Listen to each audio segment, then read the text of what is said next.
नमस्कार, मैं रवीश कुमार। ऋषि कपूर के परिवार के सदस्यों ने मीडिया को एक खत लिखा है कि ऋषि कपूर को ल्यूकेमिया था, एक प्रकार का कैंसर है। अस्पताल में डॉक्टरों और मेडिकल स्टाफ का आखिरी वक्त तक मनोरंजन करते रहे। इस पूरे 2 साल के दौरान उन्होंने पूरी जिंदगी जी।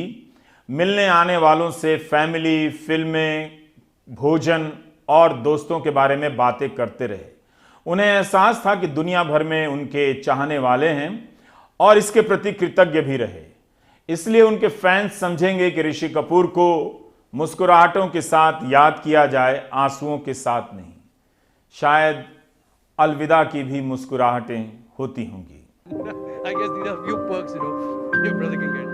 लेकिन वो हंसी कहां से लाई जाए। पर्दे का रोमांस रोमांटिक हीरो के उम्र से लंबा होता है। बॉबी फिल्म आई तो कभी गई ही नहीं। उसके सीन की नकल कई फिल्मों में की गई। कई दशकों तक दर्शकों की हसरत बनी रही कि काश एक बार फिर से ऋषि कपूर और डिंपल साथ आ जाएं। तभी तो सागर आई। ऋषि कपूर से कोई भी बातचीत बॉबी के बगैर कभी पूरी नहीं हो सकी। 2012 में हमारे सहयोगी प्रशांत सिसोदिया ने उनसे बात की थी। अभी तो एक्चुअली हीरो नंटेड स्टोरी है।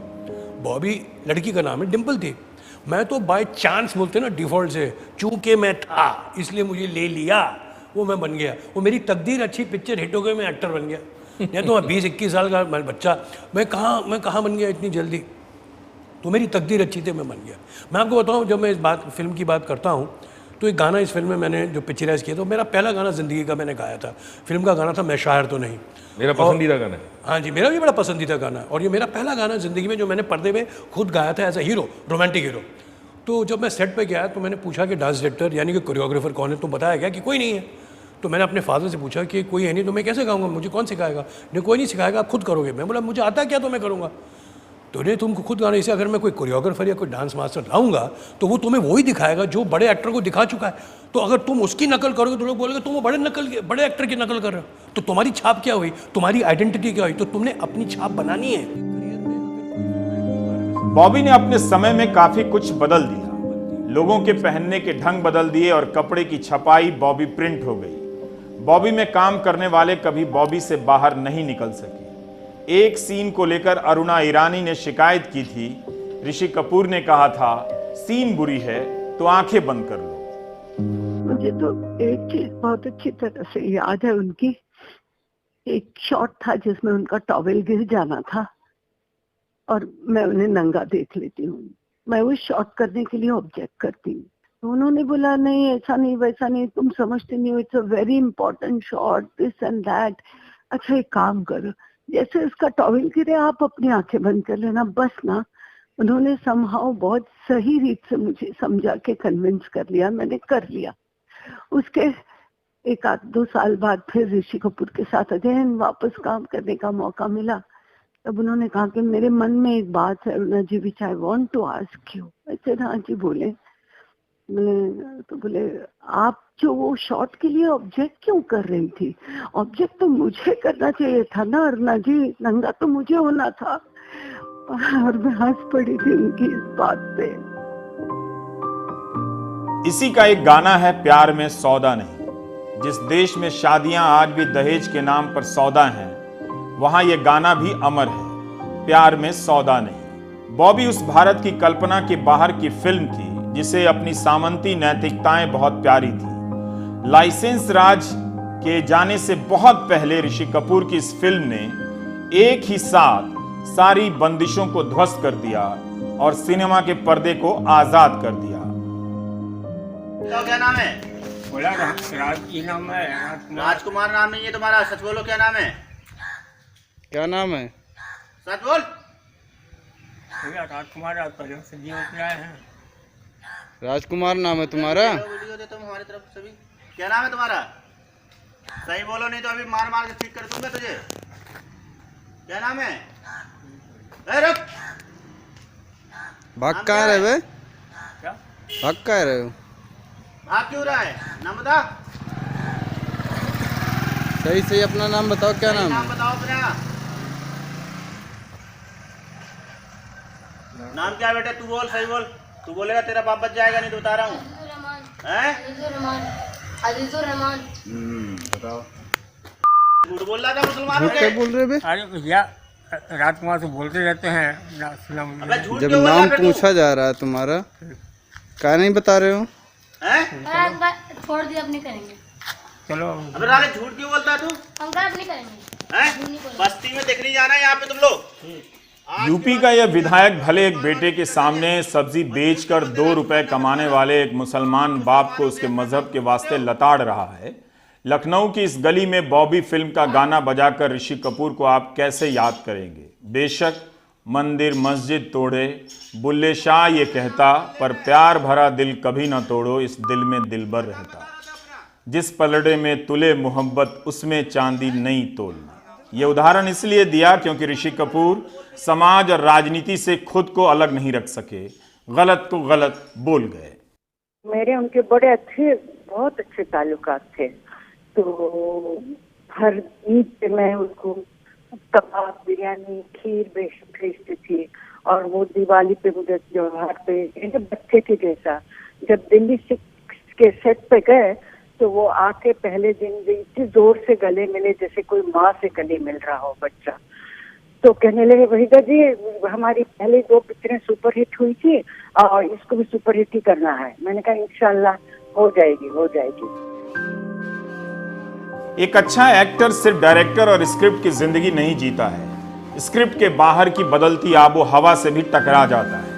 बहुत कम एक्टर होते हैं जब हवा के बदल जाने के खिलाफ एक्टिंग करने की चुनौती उठाते हैं। ऋषि कपूर ने जिस वक्त मुल्क का रोल चुना, शायद बहुत से कलाकार मना भी कर देते। देशद्रोही होने की सफाई देने जब मुल्क में मोहम्मद अली आते हैं तो सिर्फ मोहम्मद अली नहीं थे, ऋषि कपूर भी थे।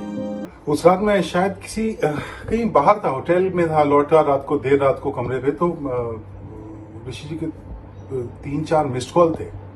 अमूमन उतनी देर से वो फोन करते नहीं थे, तो मुझे लगा सुबह फोन करूं, अभी करूं, फिर मैंने कर ही लिया फौरन। और तो वो तभी शायद स्क्रिप्ट पढ़ के खत्म किया था उन्होंने, और उन्होंने बहुत तारीफ की कि भाई क्या लिखा है आपने, जो डायलॉग है वो कमाल है। तो मैंने थैंक यू बहुत सारा थैंक यू बोला। मैं थोड़ा एक्चुअली स्क्रिप्ट जब वो पढ़ रहे थे तो मैं थोड़ा चिंतित था, क्योंकि फिल्म के जो डायलॉग थे वो एक्चुअली वो दौर था जब सेक्युलर की स्पेलिंग बिगाड़ी जा रही थी, जब दौर था कि जब एकता की बात करना बहुत अच्छी बात नहीं माना जा रहा था।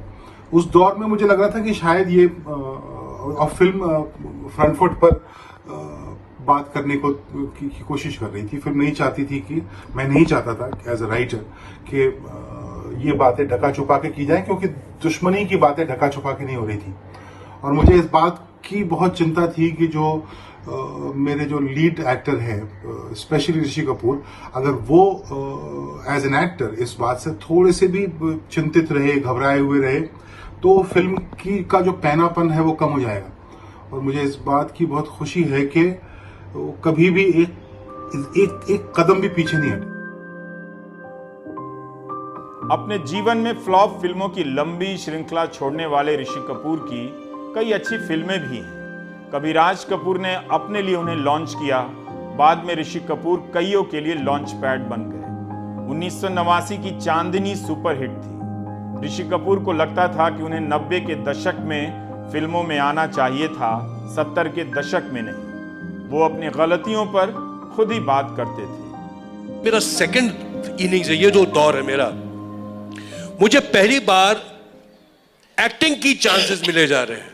मुझे रोल्स तो अब मिल रहे हैं मुझे आके, तो मैं आपके सामने भांत भांत तरीके से पेश आता हूं। कभी नेगेटिव हो जाता हूं, कभी पॉजिटिव हो जाता हूं, कभी 90 साल का हो जाता हूं, तो कभी, तो ये तो मैं समझता हूं कि मुझे मालिक का बहुत शुक्र अदा करना चाहिए कि मैं उस दौर में हूं जिस दौर में मेरा बेटा भी काम कर रहा है। ऐसे मौके बहुत कम मिलते हैं कि बाप बेटा उसी दौर में काम कर रहे हैं। मैं अब कैरेक्टर एक्टर हूं, लेकिन I am enjoying this second phase of mind, because अभी तो मुझे कैरेक्टर्स मिलने शुरू, मैं एक्टिंग तो अब मैंने शुरू की है। तो जो पहले 25 साल था वो सब आपका बेवकूफ बना रहा था मैं।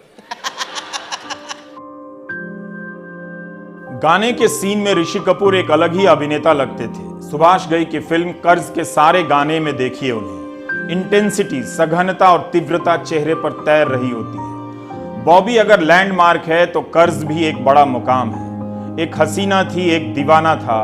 कभी इस गाने में ऋषि कपूर को देखिएगा। सरगम का डफली वाला डफली बजा रहा था। गाते हुए या गाने में नाचते हुए या फिर कुछ बजाते हुए गाने का अभिनय ऋषि कपूर का कमाल का होता था। मैं अपने दुख का बयां नहीं कर सकता हूं जी। वो मेरा ऋषि कपूर स्टार था, एक्टर था, सब कुछ ठीक था, लेकिन वो मेरा छोटा भाई था। मुझे लगता है कि आज मेरा छोटा भाई नहीं रहा। हमारी बॉन्डिंग जो है 40 साल की बॉन्डिंग है जी, खाली कर्ज की बॉन्डिंग नहीं है। हमारी दोस्ती, हमारा प्यार, हमारा मिलना जुलना, अभी 2 महीने पहले भी मैं उसके घर में था और वही एनर्जी, वही जोश, वही फिल्मों की बातें मैं यकीन नहीं कर सकता हूँ। मुझे लगता था कि ये ठीक हो जाएगा, हो जाएगा, हो जाएगा, कि जिस तरह से उसकी विल पावर है मैं बिलीव नहीं कर सकता हूँ कि जाएगा। अपनी जीवनी खुल्लम खुल्ला में ऋषि कपूर ने कहा है कि लोगों को लगता था कि मैं बहुत सारे म्यूजिक इंस्ट्रूमेंट बजा सकता हूँ, लेकिन अभिनय के प्रति मेरा लगाव इतना था कि मैं काफी मेहनत करता था। ऐसा लगता था कि मैं वाकई गिटार जानता हूँ, पियानो या डफली बजाना जानता हूँ, जबकि मैं इनमें से कुछ भी नहीं बजा सकता। मैंने कई सारी फिल्मों में गिटार बजाए हैं। लोगों को लगने लगा कि मैं असली जिंदगी में भी गिटार बजा सकता हूँ। इससे मुझे बहुत खुशी मिलती थी। मैंने आपको बेवकूफ़ बनाया। मैं एक एक्टर हूँ। मैं गिटार बजाना नहीं जानता, लेकिन मैंने यकीन दिला दिया कि मैं बजा सकता हूँ। लैला मजनू, अमर अकबर एंथनी, प्रेम रोग, हिना, कर्ज, कूली, दामिनी, तवायफ, कितनी ही फिल्में आईं और ये फिल्म भी, जिसके रिलीज होते ही कोरोना के कारण भारत में तालाबंदी हो गई। इससे पहले कि दर्शक थिएटर में जाते, थिएटर बंद हो गए। अलविदा की निशानी के तौर पर मैंने आज अपनी खिड़की से ये तस्वीर क्लिक कर ली। उनकी बातें याद आएंगी। चिंटू जी भले लंबू जी से छोटे थे, मगर उनका अपना कद था। दिल से जिया और दिल के लिए जिया। डॉक्टरों के लिए थाली भी बजाई और ट्वीट भी किया कि वे हमारे योद्धा हैं, उनके साथ हिंसा गलत है। अकबर इलाहाबादी अब फिर ना हो सकेगा, मगर प्रयागराजवादी याद रखेंगे अपने इस इलाहाबादी को। तो मैं चिल्ला रहा हूँ, हेलो हेलो, वहां से ऋषि कपूर, मैं मनमोहन देसाई। हाँ जी सर, हेलो, कैसे आप? ठीक, हाँ जी, कहिए सर। अच्छा भाई, हेलो हेलो, सुनाई नहीं दे रहा जी सर, थोड़ा जोर से बोलिए। हेलो, हाँ जी, मैं पिक्चर एक बना रहा हूं, अमर अकबर एंथनी, और मैं चाहता हूं कि तुम उसमें अकबर का रोल करो। कट इधर, अकबर का रोल? हेलो, अकबर का रोल? हाँ। तो मैंने कहा, अरे भाई, मैं अकबर का रोल कैसे कर सकता हूं? बोलते क्यों? मैंने कहा, वो तो मेरे दादा ने किया मुगल आजम में। अब मनमोहन देसाई उधर, ये उसको समझ नहीं आ रही है, ये पिया हुआ आदमी है या क्या है, ये उल्टे सीधे जवाब दे रहा है। मैं क्या सोच रहा हूं, ये पिक्चर अमर अकबर एंथनी बना रहा है, जिसमें अमर पुराने जमाने में जो बांसुरी बजाते थे ना, कहानी उसकी होगी। अकबर होगा मुगल आजम का और एंथनी होगा वो क्लियोपैट्रा और एंथनी का। मनमोहन देसाई तो कुछ भी बना सकता था ना। तो मैं बोल रहा हूं, हेलो हेलो ऑपरेटर, हेलो, वहां से वो भी चिल्ला रहा है, ऑपरेटर, अरे पिक्चर अनाउंस करनी है मैंने, तुम्हारी परमिशन है मुझे? हेलो, मैं आ रहा हूं 2-4 दिन में, तब बात करूंगा, लेकिन मैं जो रोल मेरे दादा ने किया वो मैं नहीं कर सकता। वो भी परेशान। ऋषि कपूर की बेटी रिद्धिमा दिल्ली में है। गृह मंत्रालय ने उन्हें मुंबई जाने की अनुमति दे दी है, मगर उन्हें मुंबई पहुंचने में कई घंटे लग जाएंगे, 14-15 घंटे से भी अधिक। तालाबंदी के दौर में ये त्रासदी कई लोगों को झेलनी पड़ी है। बहुत से लोग अपने माँ बाप के अंतिम दर्शन नहीं कर सके। अब हम आते हैं दूसरी खबर की तरफ, मजदूरों की उन खबरों की तरफ जो एक अलग तरह की त्रासदी से गुजर रहे हैं। अब सरकार ने उन्हें घर जाने की अनुमति दे दी है, लेकिन इसमें भी शर्तें हैं।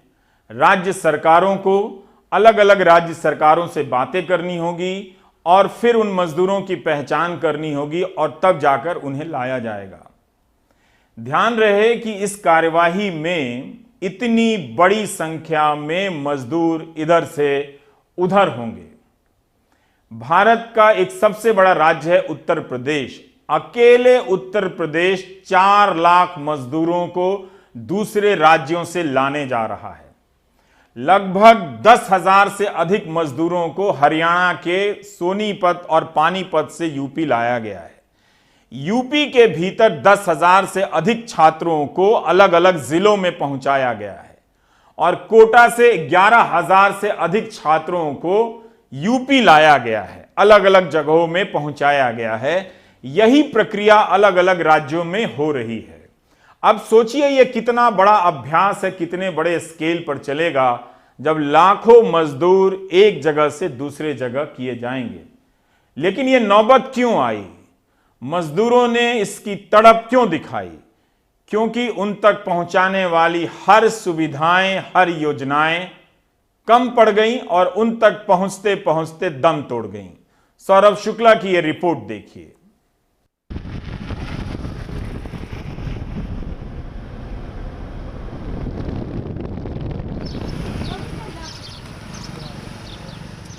सर मैं घर जाना चाहता हूँ। मैं घर जाने के लिए बहुत ज़्यादा परेशान हूँ, लेकिन मैं घर नहीं जा पाता। मेरी माँ की बहुत ज्यादा तबीयत खराब रहती है। गुड़गांव के मानेसर की एक कंपनी में हेल्पर का काम करने वाले 42 साल के जगदीश के आंसू और बेबसी देखकर कलेजा फट जाता है। घर करे आने का मन नहीं कर रहा।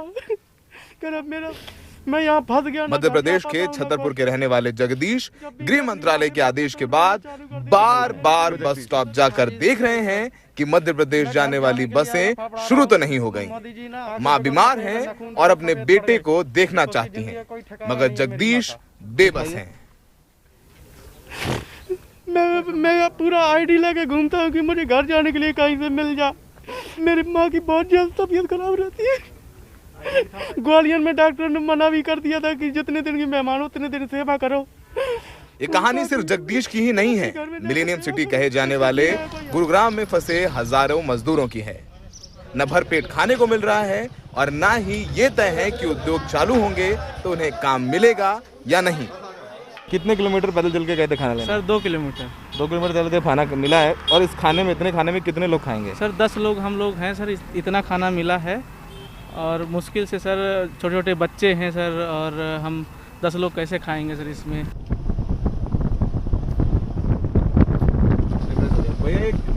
कड़कड़ गांव का है। गाजियाबाद के साहिबाबाद के हालात तो और भी खराब हैं। तंग गलियों के 8 बाई 8 के अंधेरे कमरों में एक साथ 10-10 मजदूर रह रहे हैं। जरा गरीबी का आलम समझिए। बिहार दरभंगा के मोहम्मद मुख्तार के कमरे में 9 लोग रहते हैं और कह रहे हैं कि अगर काम चालू भी हो गया तब भी यहाँ नहीं रुकेंगे। किसी तरह हमें अपना राज्य में भेज दे, हमारे अपना पंचायत में, जिला में भेज दे। बस मैं नीतीश जी से यही अपील करता हूँ। बाकी जो है हम लोग बुरी तरह से यहाँ ना खाना ना पानी मिल रहा है। कहाँ से खाएंगे? घर तो है नहीं कि चलो भाई फसल है तो वो खाओ। यहाँ भाई साहब जो भी चीज़ लाते हैं, किसी एक दिन दिया था, दूसरा दिन जो है देवे नहीं किया। 10 दिन से हम लोग ऐसे ही है। पिछले 1 महीने से भूख और जिल्लत झेल चुके ये मजदूर उद्योग चालू हो जाने पर किसी भी हाल में भी रुकने को तैयार नहीं। कुछ तो कह रहे हैं कि पैदल ही चले जाएंगे। सरकार अगर गाड़ी ना भी दे, अगर मुझे जान भी चाहेगा ना तो फिर अगर एक बार ऑर्डर दे दे कि वो पैदल निकल जाए तो मैं पैदल निकल जाऊंगा, जान अगर देखे। अब सवाल ये है कि जब उद्योग खुलेंगे तो इनमें काम करने वाले मजदूर कहां से आएंगे? ये दिल्ली से सटे गाजियाबाद का साहिबाबाद इंडस्ट्रियल एरिया है जो कि वीरान पड़ा है क्योंकि सारे उद्योग बंद हैं। सरकार का कहना है कि आने वाले सोमवार से कुछ उद्योग शुरू हो सकते हैं, लेकिन सबसे बड़ा सवाल ये है कि इन उद्योगों में काम कौन करेगा, क्योंकि यहाँ पर काम करने वाले मजदूर कहते हैं कि पिछले 1.5 महीने में उन्होंने इतनी भूख झेली है, इतनी जिल्लत झेली है कि वो किसी भी हाल में यहाँ रुकना नहीं चाहते हैं। भले ही उद्योग खुले, उनको काम नहीं चाहिए, वो सिर्फ अपने गांव वापस आना चाहते हैं, अपने खेत खलिहानों में काम करना चाहते हैं। अब उन्हें ये विदेश नहीं भा रहा। साहिबाबाद में सहयोगी सुशील राठी और मोहम्मद मुसलिन के साथ सौरभ शुक्ला, NDTV इंडिया। अच्छा होता ट्रेन चला दी जाती और ट्रेन में देह से दूरी का पालन करना आसान भी होता और एक रेलगाड़ी में बस की तुलना में ज्यादा लोग आ भी सकते और कम से कम समय में ज्यादा से ज्यादा लोग एक जगह से दूसरी जगह पहुंचाए जा सकते थे। कुछ मुख्यमंत्रियों ने इसकी मांग भी की लेकिन अनसुनी कर दी गई। अब इन सबको सड़क मार्ग के जरिए अपने अपने गांवों तक पहुंचाया जाएगा और वहां क्वारंटीन पर रखा जाएगा अगले 14 दिनों के लिए। सोचिए ये कितना बड़ा अभ्यास है।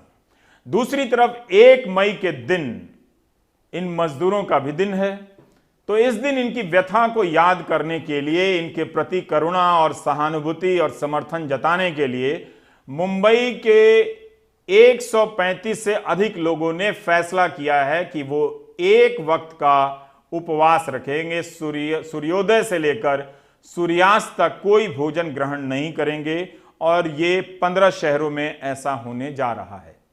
सरकार गरीब और मजदूरों के लिए कुछ नहीं कर रही है। हम लोग लॉकडाउन में हड़ताल भी नहीं कर सकते हैं, जमा नहीं हो सकते हैं, इसलिए ये तय किया गया है कि 1 मई को हम अपना खाना छोड़ दें और सरकार पे दबाव डालें कि वो अपना कर्तव्य पूरा करें। कल 1 मई लेबर डे और महाराष्ट्र दिवस भी, और इस साल मजदूर और महाराष्ट्र दोनों मुसीबत में फंसे हैं। इससे कब छुटकारा मिलेगा ये तो निश्चित नहीं है, लेकिन एक बात ज़रूर निश्चित है कि वो मज़दूर जिनकी मेहनत पर हमारा देश, हमारी दुनिया चलती है, वो आज संकट में हैं। अपने घर परिवार से बहुत दूर भूखे प्यासे ये मज़दूर हमें पूछ रहे हैं कि हम जो कि अपने हाथों की मेहनत से 2 वक्त की रोटी इज्जत से कमा के खाते थे, आज हम दूसरों की दया के मोहताज बन जाएं। क्या ये सही है? इन सब की मांग है कि जिन मजदूरों के पास राशन कार्ड नहीं है उन्हें भी भोजन मिले, और जिनके खाते अपने गृह राज्य में नहीं है उन्हें भी पैसा मिले और उन्हें भी सरकारी इमदाद और मदद दी जाए। दूसरी तरफ आप देखें कि ऐसे बहुत से लोग हैं, नेक दिल इंसान, जो अपने सीमित संसाधनों से आम लोगों का पेट भर रहे हैं, और इनकी बदौलत इस वक्त हिंदुस्तान में दुनिया का सबसे बड़ा सामाजिक स्तर पर खाद्य सुरक्षा कार्यक्रम चल रहा है। उड़ीसा से हम आपको ये कहानी दिखाना चाहते हैं। एक महिला है जिनका नाम है छाया रानी साहू। 8 एकड़ इनकी जमीन है और इस जमीन पर वो सब्जी उगाती हैं, और जितनी भी सब्जियां उगती हैं वो फ्री में आसपास के गांव वालों को तालाबंदी के कारण बांट आती हैं। और उड़ीसा के ही एक ठेकेदार हैं जो रेलवे में काम करते हैं, हर दिन 600 लोगों को, जिसमें कुछ कूली हैं, कुछ भीख मांगने वाले लोग हैं, कुछ अशक्त लोग हैं, उनका पेट भरते हैं। ऐसे ही नेक दिलों के दिल वाले लोगों की बदौलत कई लोगों के पेट भर रहे हैं।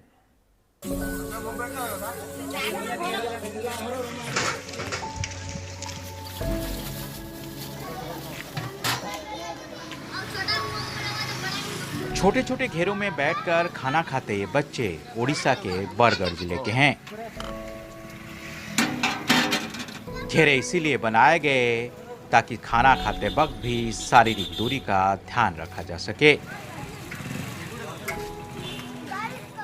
इनमें से कई बच्चे अनाथ हैं तो कईयों के परिवार पर कोरोना संकट की मार पड़ी है। घर में 2 जून की रोटी मिलनी मुश्किल हो गई है। ऐसे लोगों के लिए उड़ीसा में बरगढ़ के गुड्डी राव फरिश्ता बनकर आए हैं। यहाँ रेलवे स्टेशन में काम करने वाले कुलियों मजदूरों की हालत खराब है। लोग लॉकडाउन में खाने और पैसे के लिए मोहताज हो गए हैं। ऐसे लोगों को गुड्डी राव 24 मार्च से खाना खिला रहे हैं। वो हर रोज करीब 600 लोगों को 2 टाइम खाना खिलाते हैं। महीना 2-3 दिन हो गए खाना यहाँ मिला थी। मतलब पहले 2-3 रोज के पहले हम यहाँ आ गए हैं, और बाद में गाड़ी मोटर सब बंद हो गए। फिर खाना वाना रेती होती जाना नहीं हुई तो यहाँ 2 टाइम खाना मिला था। हम दूसरे क्यों क्या बोल रहे हैं, अपने आप को खुद बोल रहे हैं। हाँ। हमारा घर यहाँ नहीं है, यूपी काशी बनारस है। हाँ। बाबतपुर एयरपोर्ट के बगल अमौद गांव है, वहाँ हमारा घर है। हाँ। यहाँ हम लोग रह रहे थे। हम लोग अगर इस लॉकडाउन में खुद अगर सपोर्ट नहीं पाते गुड्डी सर का, तो हम लोग खुद खाने के लिए तबाह हो जाते हैं।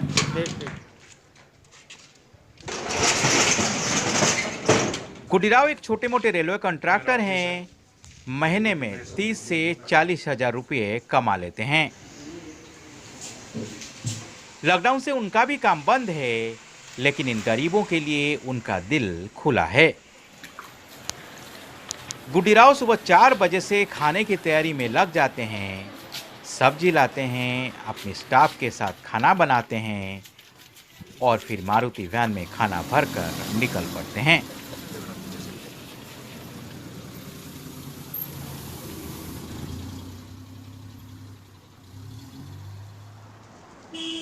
करीब 6 महीने पहले गुड्डीराव ने गरीबों को खाना खिलाने की ये मुहिम शुरू की। तब वो 10 रुपया में खाना खिलाते थे, लेकिन लॉकडाउन के बाद अब फ्री में खाना खिला रहे हैं। बीते 1 महीने में गुड्डीराव करीब 3 लाख रुपए इस काम में खर्च कर चुके हैं। अब उनकी जेब भी खाली होने लगी है। लॉकडाउन जब तक बंद नहीं होगा तब तो हम चालू करने की कोशिश कर रहे हैं। पर डे 10,000 रुपये खर्चा जा रहा है। स्टाफ मिला के 10,000 रुपये खर्चा आता है। रोजाना 1 कुंटल चावल बनता है, दाल 20 किलो, आलू 1 पैकेट।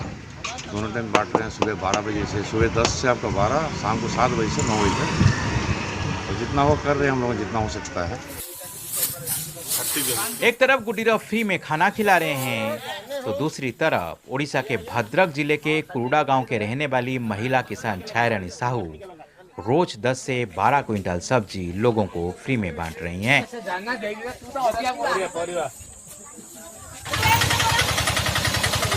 वो अपनी 8 एकड़ जमीन में सब्जियां उगाती हैं। इस खेती से उनका परिवार चलता है। हर सुबह सब्जी तोड़कर और बोरियों में भरती हैं और फिर गांव में बांटने के लिए निकल पड़ती हैं। इस दौरान वो साफ सफाई का खास ख्याल भी रखती हैं। देश में जो परिस्थिति है, गरीब लोग बहुत प्रॉब्लम है, उनको मैं हेल्प करता हूँ। मुझे बहुत आनंद मिलता है। छायारानी अब तक 20 गांव में 15,000 किलो से भी ज्यादा सब्जी बांट चुकी हैं। छायारानी सिर्फ सब्जी ही नहीं, ड्यूटी पर तैनात पुलिसकर्मियों को भी फ्री में खाना और दूध बांट रही हैं। छायारानी साहू गुड्डीराव ही नहीं, देश की अलग अलग हिस्सों में ऐसे कई लोग हैं जो लॉकडाउन के समय में दूसरों की मदद कर रहे हैं। कर्नाटक के 2 भाई तजामुल और मुजामिल ने लोगों को खाना खिलाने के लिए अपने ज़मीन बेच दिए, जबकि श्रीनगर के रफ़ीक ने लोगों को मदद करने के लिए हज के लिए बचाए पैसे को खर्च कर दिए। ऐसे लोगों को हम सबको मिलकर दिल से सलाम करना चाहिए। सुशील महापात्रा, एनडीटीवी इंडिया।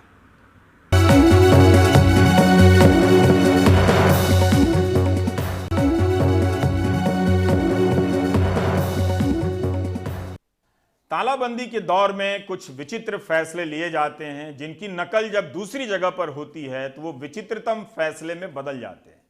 हरियाणा ने एक ऐसा फैसला लिया। पहले फैसला किया कि दिल्ली से लगने वाली सारी सीमाओं को और सारे रास्तों को सील कर देंगे। फिर ये भी देखने को आया है कि कई जगहों पर उन रास्तों में गड्ढे खोद दिए गए। अब आप बताएं कि इसी तर्ज पर अगर सभी राज्य सरकारें दूसरी राज्यों से आने वाली सड़कों में गड्ढे खोद डालें तो इस कड़की में जनता का कितना नुकसान होगा।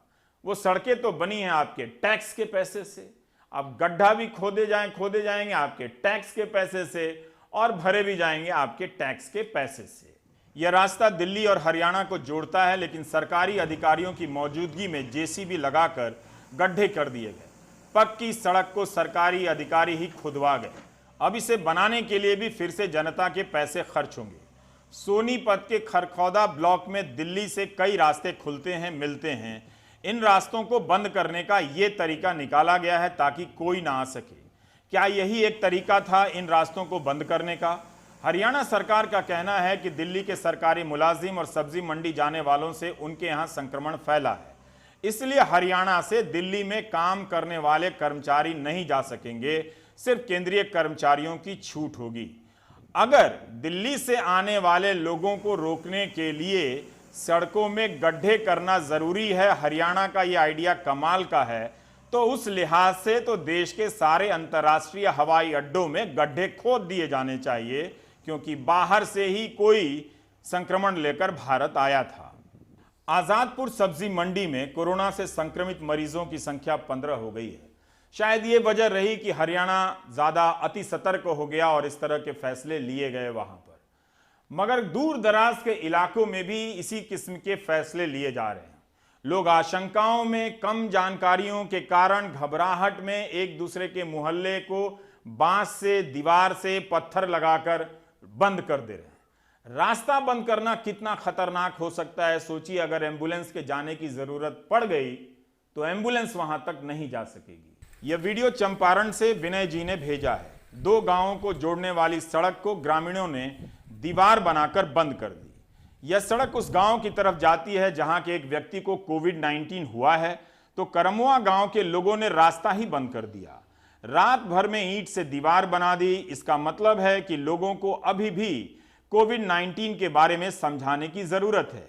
इस तरह की हरकतों से जिनके लक्षण होंगे वो डर से बाहर भी नहीं आएंगे। दुनिया में जहां लाखों केस हुए, हजारों लोग मर गए, वहां भी इस तरह की हरकतें नहीं हुई। रास्तों में गड्ढे नहीं किए गए, दीवारें नहीं बनाई गई। तालाबंदी को लेकर अलग अलग कल्पनाएं की जा रही हैं। बिना जानकारी और विचार के सबको कड़े निर्णय करने का चस्का लग गया है। कोविड-19 के कारण वायु प्रदूषण कुछ कम हुआ है और हवा साफ हुई है, तो बहुत दूर तक चीजें नजर आने लगी हैं। फिर से बहुत दूर दूर के पहाड़ नजर आने लगे हैं। जालंधर की छत से धौलाधार की पहाड़ियां दिखने लगी थीं, लेकिन 26 अप्रैल की शाम 5:30 बजे सहारनपुर में इसी तरह से हिमालय दिख गया। आयकर अधिकारी दुष्यंत सिंह ने अपने कैमरे से इन तस्वीरों को आपके लिए कैद की और आप देखिए कि कितना साफ सुथरा हिमालय दिख रहा है।